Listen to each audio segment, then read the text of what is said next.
মূলত আমি এখন আনবক্সিং করতে যাচ্ছি এক বাক্স আশীর্বাদ। আমার কাছে যে কোনো বয়োজ্যেষ্ঠের বা ছোট হোক বড় হোক যে কোনো গিফটই আমি মানে আমার কাছে খুব আনন্দের। আশীর্বাদের আমার একজন বয়োজ্যেষ্ঠ শুভাকাঙ্ক্ষী আমার জন্য একটা গিফট পাঠাইছে।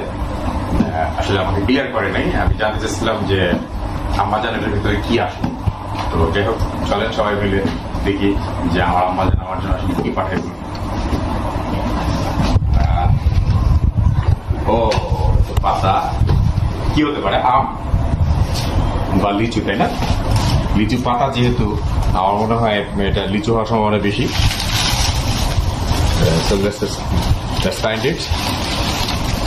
Oh my god, দেখেন একদম লিচু। হ্যাঁ, আচ্ছা, এটা পর্যাপ্ত পাতা। একটু পাতাগুলো সরাই।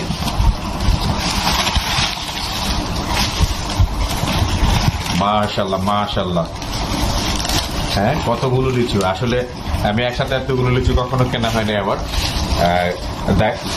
দেখি আমরা মার্কেটে, কিন্তু আমার আম্মা জান আমার জন্য কতগুলো লিচু পাঠাইছে দেখেন সবাই। প্রথমে আম ভাবছিলাম, তো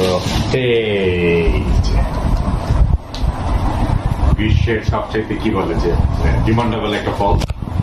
আমার ধারণা যে 100 জন লোকের মধ্যে 100 জন লোক লিচু পছন্দ করে, লিচু পছন্দ করে না এমন আসলে কেউ আছে কিনা আমার জানা নেই।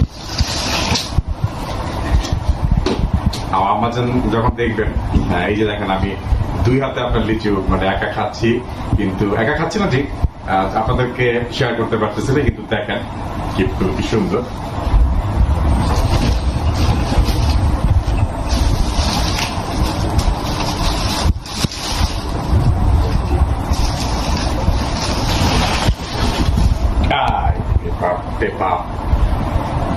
কত লিচু! আচ্ছা, এনিওয়ে সব এখানে রাখা যাবে না। আমাদের শহরে তো আসলে কুলা ব্যবহারের প্রচলনই নেই। আমরা ব্যবহার করার চেষ্টা করি আমাদের গ্রামীণ ঐতিহ্য। আমি আমার আরেকটা ভিডিওতে বলছি যে আমি মনে করে আসলে গাওয়া।